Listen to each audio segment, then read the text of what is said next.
KVAK series on drug and alcohol use among teens in Valdez continues.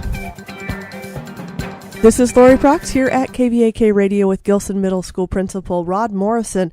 And Rod, you are putting together a parent night. Actually, it's this Tuesday night at 6 o'clock at the middle school commons, and that's open to parents. Tell us a little bit about that meeting and what you hope to accomplish. Well, our meeting on Tuesday night is really to get information out there to parents on what things they can do and what things they can watch for with their own kids and other kids.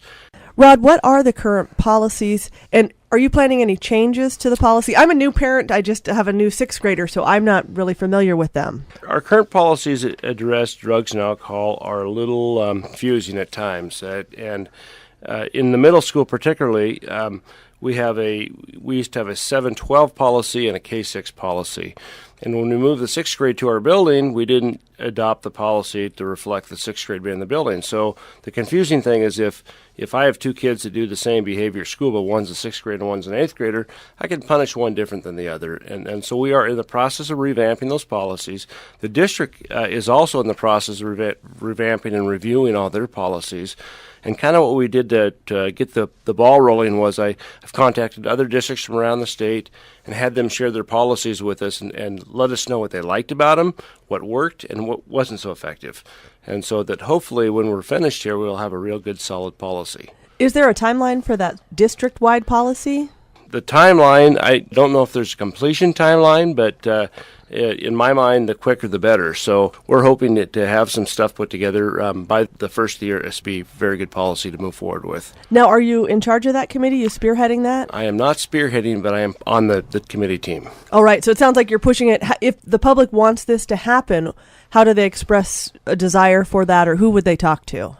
They would probably call Flint at district office. I believe the next meeting is Tuesday the 6th at 4:30 p.m. at district office. And there are some parents that are on that committee, some teachers, building administrators, but probably some parent input would be a good idea too. All right, so then that'll move forward. Your evening on Tuesday, review quickly for us the rest of that agenda.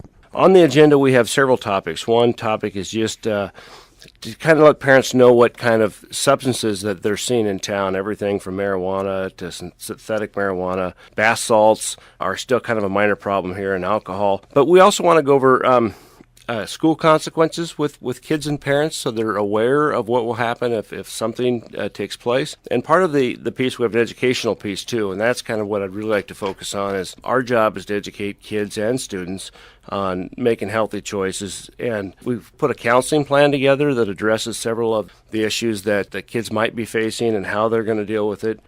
Just kind of to get the kids moving forward in the right direction, the whole community needs to be on board. So we thought we'd kind of spearhead that at the middle school. All right, so the middle school parent night is 6 o'clock, and it's just, I understand it's supposed to be a down and dirty quick meeting. 6 o'clock, it'll be over by 7 o'clock at the middle school commons. Is that just open to 6th, 7th, and 8th grade parents or anyone interested? I would open that to anybody interested. And again, it is a quick meeting, but we're hoping to kind of take an action plan for that meeting to figure out which direction we need to move in.